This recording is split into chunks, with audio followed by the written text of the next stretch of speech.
Sisters and brothers of America, it fills my heart with joy unspeakable to rise in response to the warm and cordial welcome which you have given us. I thank you in the name of the most ancient order of monks in the world. I thank you in the name of the mother of religions. And I thank you in the name of the millions and millions of Hindu people of all classes and sects.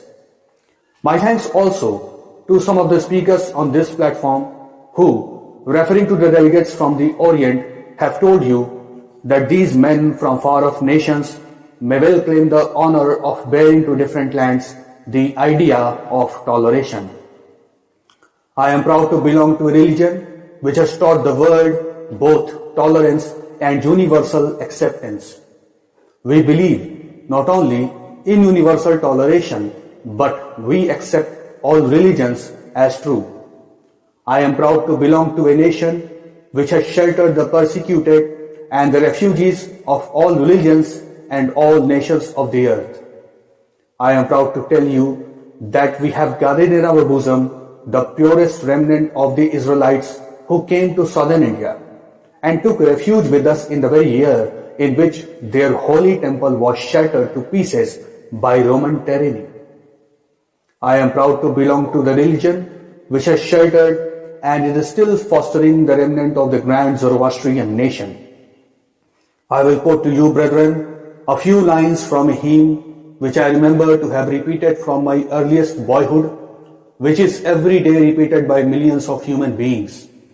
As the different streams, having their sources in different places, all mingle their water in the sea, so, O Lord, the different paths which men take through different tendencies, various though they appear, crooked or straight, all lead to Thee.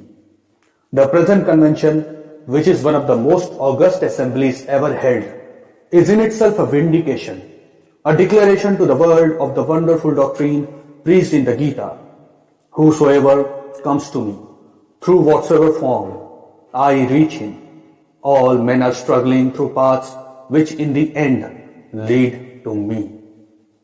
Sectarianism, bigotry, and its horrible descendant, fanaticism, have long possessed this beautiful earth. They have filled the earth with violence, drenched it often and often with human blood, destroyed civilization, and sent whole nations to despair. Had it not been for these horrible demons, human society would be far more advanced than it is now. But their time is come, and I fervently hope that the bell that tolled this morning in honor of this convention may be the death knell of all fanaticism, of all persecutions with the sword or with the pen, and of all uncharitable feelings between persons wending their way to the same goal.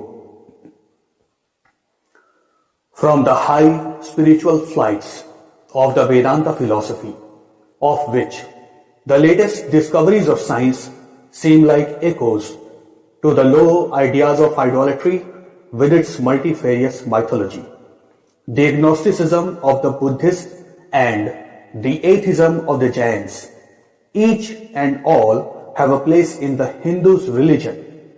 Where then the question arises, where is the common center to which all these widely diverging radii converge?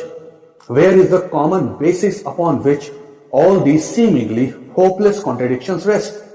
And this is the question I shall attempt to answer. The Hindus have received their religion through revelation, the Vedas. They hold that the Vedas are without beginning and without end. It may sound ludicrous to this audience how a book can be without beginning or end.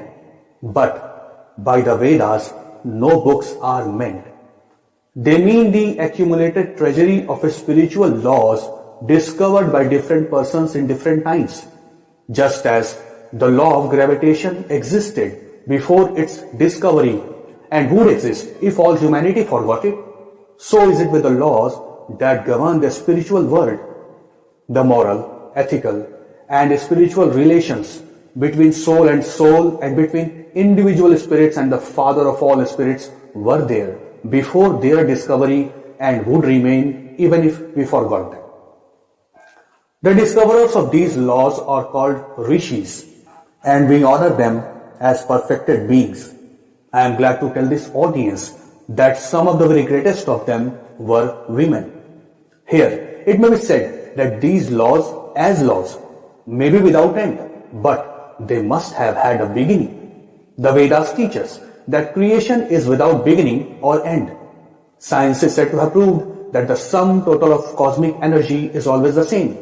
Then, if there was a time when nothing existed, where was all this manifested energy? Some say it was in a potential form in God. In that case, God is sometimes potential and sometimes kinetic, which would make him mutable. Everything mutable is a compound, and everything compound must undergo that change, which is called destruction. So, God would die, which is absurd.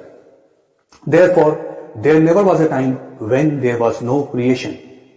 If I may be allowed to use a simile, creation and creator are two lines without beginning and without end, running parallel to each other. God is the ever-active providence by whose power systems after systems are being evolved out of chaos, made to run for a time and again destroyed. This is what the Brahmin boy repeats every day. The sun and the moon, the Lord created like the suns and moons of previous cycles. And this agrees with modern science. Here I stand, and if I shut my eyes and try to conceive my existence, what is the idea before me? The idea of a body. Am I then nothing but a combination of material substances? The Vedas declare, no. I am a spirit living in a body. I am not the body. The body will die, but I shall not die. Here am I in this body. It will fall, but I shall go on living. I had also a past. The soul was not created.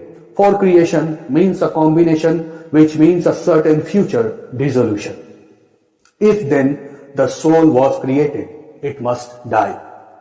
Some are born happy, enjoy perfect health, with beautiful body, mental vigor, and all wants supplied.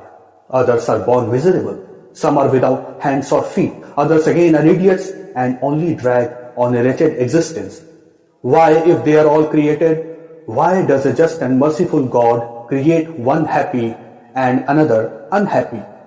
Why is he so partial? Nor would it matters in the least to hold that those who are miserable in this life will be happy in a future one. Why should a man be miserable even here in the realm of a just and merciful God?